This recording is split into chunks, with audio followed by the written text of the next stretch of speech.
Janie was bitten by a tick when she was walking in Woodland in 2004, but it took 10 months till the symptoms of Lyme disease developed, and even longer to get a diagnosis. At the time, I was bedbound. I couldn't get out of chairs without help. I couldn't roll over in bed. I couldn't even finish a meal without falling asleep. I had so many different diagnoses before I got the Lyme disease diagnosis, or potential diagnoses, because then they were disproved. And so it's been very difficult, very difficult. The difficulty is that symptoms overlap with a lot of other conditions. It's not always on a doctor's radar, and even a blood test can be inconclusive. But what we do know is that Lyme disease is becoming more common.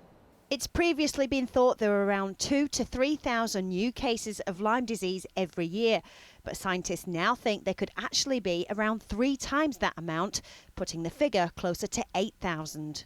So why are there more cases? Well, one possible answer is that the tick population is increasing. But what's the reason for that? Well, as far as we're aware, deer numbers are increasing, and deer are important hosts.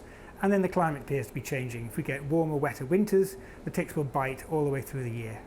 The last thing anyone wants to do is to stop going out into the countryside, so one way to protect ourselves is to wear long sleeves and trousers tucked into socks or wellies.